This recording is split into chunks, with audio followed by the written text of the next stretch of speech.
Hey everyone, welcome back to the channel. Today we're going to talk about something that every veteran needs to hear. Why your VA claim evidence is trash, and more importantly, how to fix it. If you've filed a claim before and got denied or lowballed, it's usually not because your condition isn't real, it's because your evidence doesn't clearly prove service connection or impact. The VA isn't guessing. They base their decisions on what's in your file.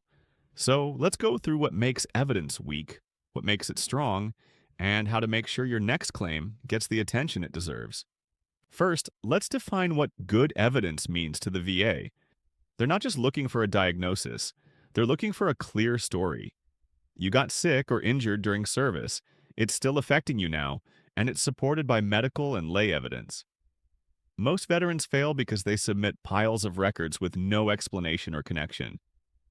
The VA isn't going to piece it together for you. You have to show them how your current condition links to your service. The biggest mistake I see is relying on vague or incomplete medical statements. Saying, I have migraines from service isn't enough. The VA needs a nexus. That's the medical link between your current diagnosis and your time in uniform. A good nexus letter comes from a qualified doctor who clearly explains that your condition is more likely than not caused or aggravated by your service and why. The best ones reference your medical history, treatment, and the exact circumstances that led to your condition. Without that link, the VA has no reason to connect the dots. Another common issue is messy documentation. Veterans often upload hundreds of pages of records with no order or explanation. If the VA reviewer can't find what matters, they'll move on. You have to make it easy for them. Label everything clearly.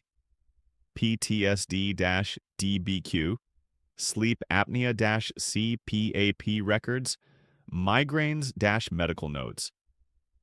Make it impossible for them to miss your evidence. This alone can make a huge difference in how smoothly your claim moves through the system. Consistency across your records is another huge deal.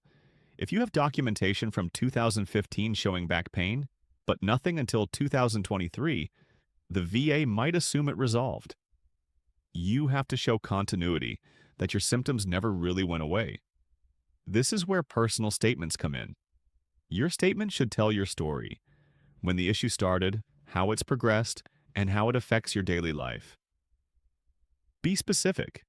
Mention how your back pain limits your mobility or how PTSD impacts your relationships or work. The more your personal statement lines up with your medical records, the more credible your claim becomes. Now let's talk about lay and buddy statements, some of the most underrated parts of a VA claim. These are written by people who know you personally, your spouse, coworkers, or fellow service members, describing what they've seen firsthand. The VA gives real weight to these statements because they show how your condition affects you day to day.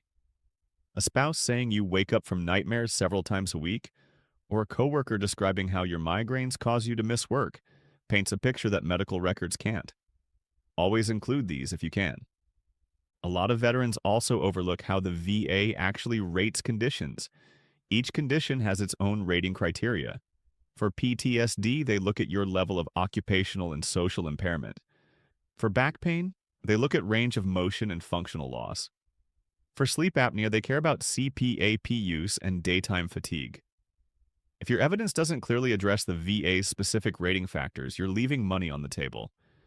Read the rating schedule for your conditions and make sure your evidence lines up with what the VA needs to see. Now here's something that surprises a lot of veterans. The VA isn't your enemy, but they aren't your advocate either. They're neutral. Their job is to review what's in front of them, not to dig for what you meant to include. So when you're preparing your claim, think like a reviewer. Ask yourself, if I were reading this cold, would I see a clear, documented link between my condition and my service? If the answer is no, you need to strengthen your evidence before you hit submit. To recap, here's how you fix trash evidence. First, get a clear nexus letter or DBQ from your doctor. Second, organize your evidence logically. No more giant mixed PDFs. Third, write a detailed personal statement that connects your service to your current condition. Fourth, include strong lay and buddy statements that support your story. And finally, align all your evidence with the VA's rating criteria for each condition. If you do those 5 things, you'll turn weak, scattered evidence into a professional, compelling claim packet that the VA can't ignore. And remember, submitting solid evidence isn't just about getting a higher rating. It's about getting the recognition and benefits you've earned through your service. Every page you submit should have a purpose.